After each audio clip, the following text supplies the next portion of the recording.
नमस्कार दोस्तों, आप सभी का हमारे YouTube चैनल ध्येय ज्ञानधारा पर स्वागत है।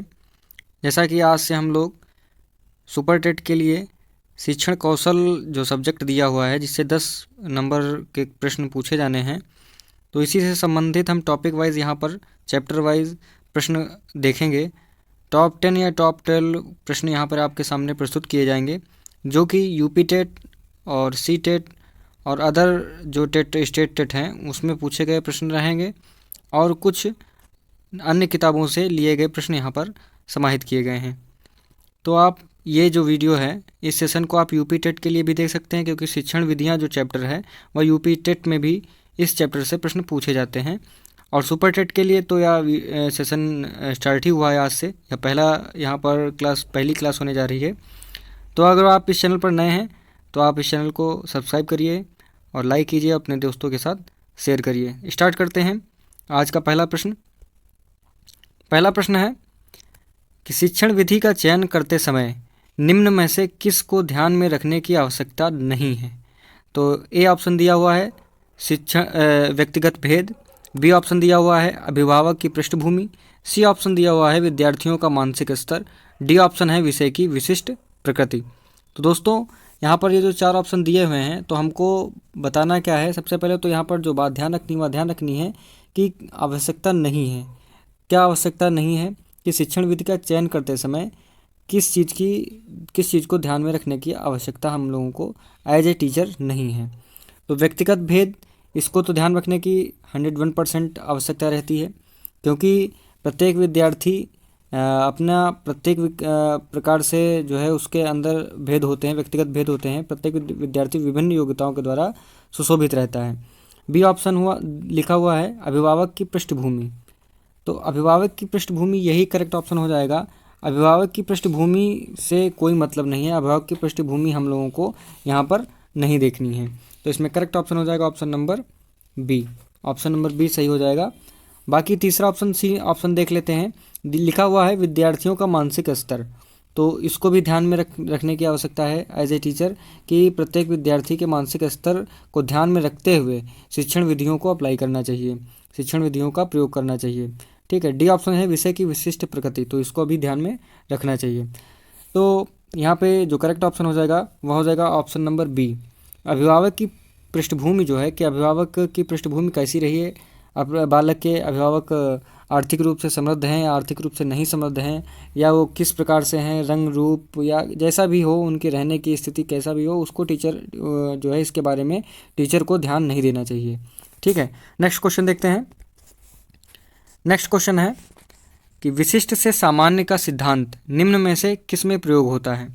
तो ए ऑप्शन दिया हुआ है विश्लेषण विधि, बी ऑप्शन है आगमन विधि, सी ऑप्शन दिया हुआ है संश्लेषण विधि, और डी ऑप्शन है शोध विधि। तो विशिष्ट से सामान्य का जो सिद्धांत है दोस्तों, हम आपको बता दें, विशिष्ट से जो सामान्य की तरफ जाने का सिद्धांत जिस विधि में प्रयोग होता है वह है हमारी आगमन विधि। जैसा कि इसमें ऑप्शन नंबर बी लिखा हुआ है आगमन विधि, तो ऑप्शन नंबर बी करेक्ट हो जाएगा इसमें। देखिए, होता यह है कि आगमन विधि में प्रत्यक्ष अनुभवों और उदाहरणों का प्रयोग करके और अध्ययन की तरफ निकला जाता है, कि पहले किसी भी चीज़ को हम पढ़ाने जा रहे हैं उसके बारे में हम अपने आसपास के या उससे संबंधित हम विभिन्न उदाहरणों को बच्चे के सामने प्रस्तुत करेंगे। फिर उन्हीं उदाहरणों का प्रयोग करते हुए हम नियम की तरफ बढ़ेंगे या सिद्धांत की तरफ बढ़ेंगे। तो नियम से सिद्धांत की तरफ, विशिष्ट से सामान्य की तरफ जो सिद्धांत है वह है आगमन विधि का। तो इसमें एक मिस्टेक है प्रश्न में, ये सामान्य लिखे हैं, ये सामान्य होगा, यहाँ पे आप इसको सही कर लीजिएगा, सामान्य होगा। ठीक है। तो इसमें हो जाएगा आगमन विधि। नेक्स्ट प्रश्न है उदाहरण, निरीक्षण, विश्लेषण, वर्गीकरण और नियमीकरण निम्नलिखित में से किस विधि के सोपान हैं। यहाँ पे कॉमा है। उदाहरण अलग है, निरीक्षण, विश्लेषण, वर्गीकरण और ये निम्नीकरण। ठीक है। निम्नलिखित में से किस विधि के सोपान हैं। ऑप्शन देखते हैं।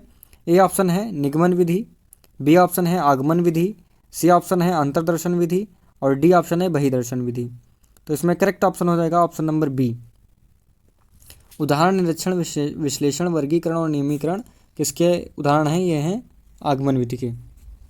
जैसा कि अभी हम लोगों ने बताया था कि पहले किसी भी विषय वस्तु को, किसी भी सब्जेक्ट को, किसी भी टॉपिक को हम पढ़ाने जा रहे हैं तो आगमन विधि में क्या करेंगे, सबसे पहले हम उदाहरण से स्टार्ट करेंगे, उस टॉपिक का उदाहरण देंगे, उदाहरण के बाद जो है सीधे नियम पर पहुंचेंगे। ठीक है। अब उदाहरण के बाद जो प्रक्रिया आती है, फिर निरीक्षण करता है, फिर विश्लेषण करता है उसका, फिर वर्गीकरण करता है, तब आप नियम की तरफ पहुंचते हैं। ठीक है। तो ये चीज़ें सोपान ये 4-5 दिए हों और स्टार्टिंग में उदाहरण से स्टार्ट हो रहा हो तो समझ जाइए उदाहरण से नियम की तरफ अगर जो जा रहा है तो वह विधि जाएगी आगमन विधि की तरफ। ठीक है। और इसी के जस्ट अपोजिट रहती है ये निगमन विधि जो लिखी हुई है ए ऑप्शन में, उसमें रहता है पहले बच्चे को नियम बताए जाते हैं, नियम के बाद जो है उसका उदाहरण।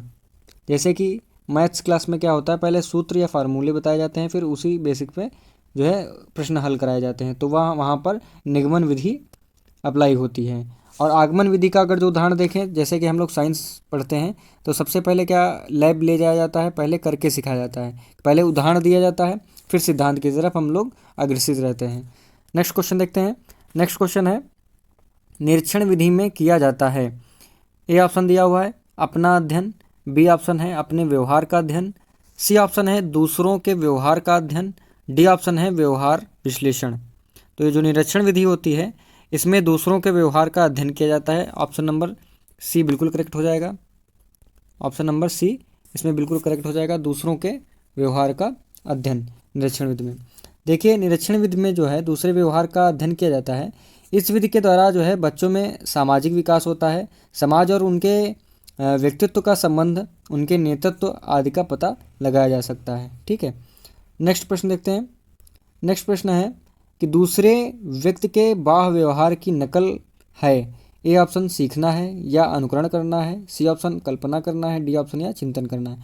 तो दूसरे व्यक्ति के जो बाहरी व्यवहार की नकल करना होता है वह होता है उसका अनुकरण करना। जैसे कि होता क्या है, जैसे आप दो दोस्त हैं या मान लीजिए ठीक है आपके घर के पास में कोई एक दूसरा व्यक्ति रहता है और उसके आप व्यवहार का अनुकरण करते हैं। वह सुबह मॉर्निंग में 5 बजे उठता है, उठने के बाद वह मैदान में जाता है और दौड़ लगाता है। इसी तरीके से आप भी देखते हैं कि वह 5 बजे उठता है, आप भी 5 बजे उठने लगे और दौड़ने चले गए, रनिंग करने चले गए, तो उसके व्यवहार का आप अनुकरण कर रहे हैं। ठीक है। तो यहाँ पर जो है ऑप्शन नंबर 20 में करेक्ट हो जाएगा, ऑप्शन नंबर बी। नेक्स्ट देखते हैं क्वेश्चन। नेक्स्ट क्वेश्चन है निम्न में से कौन सी विधि प्राथमिक स्तर पर शिक्षण के लिए उपयुक्त नहीं है। ए ऑप्शन समस्या समाधान विधि, बी ऑप्शन गतिविधि उपागम, सी ऑप्शन व्याख्यान विधि और डी ऑप्शन प्रोजेक्ट विधि। तो इसमें हमें बताना है कि कौन सी विधि प्राथमिक स्तर पर शिक्षण के लिए उपयुक्त नहीं है। तो इसमें जो व्याख्यान विधि है ऑप्शन नंबर सी, यह जो है उपयुक्त नहीं है। ऑप्शन नंबर सी इसमें करेक्ट ऑप्शन हो जाएगा। ये जो व्याख्यान विधि है यह प्राथमिक स्तर पर शिक्षण के लिए उपयुक्त नहीं है। क्यों नहीं है? क्योंकि व्याख्यान विधि में जो है बच्चा जो है निष्क्रिय रहता है, बच्चे का कोई रोल नहीं रहता, केवल टीचर जो है आता है और टॉपिक वाइज जो है टॉपिक जिस भी टॉपिक को उसको पढ़ाना है बस उस टॉपिक को उठा के वह अपने आप पढ़ाता जाता है। उसमें बच्चे का कोई रोल नहीं रहता है कि ना कोई क्वेश्चनिंग होती है ना आंसरिंग होती है, केवल बस उसमें जो है एक्टिव कौन रहता है, वो शिक्षक रहता है, टीचर्स एक्टिव रहता है केवल, जो कि प्राथमिक स्तर पर ऐसा उपयुक्त नहीं है। प्राथमिक स्तर पर उपयुक्त क्या है? प्राथमिक स्तर पर बच्चे को भी जो है अधिगम जब करा रहे हैं बच्चे को उसमें, तो उसका वह सक्रिय वो रहता है, बच्चा जो है सक्रिय पॉइंट रहता है। ठीक है, उसका भी बराबर का उसमें योगदान रहना चाहिए। आप कोई भी उसको टॉपिक पढ़ा रहे हैं तो हाँ या ना में भी प्रश्न, और उसको जो है उस जानता है पूर्व अनुभव से भी, मतलब कि कोरिलेट करा के बच्चे को सक्रिय रखना है। कुल मिला के बात यह है, व्याख्यान विधि उपयुक्त नहीं है।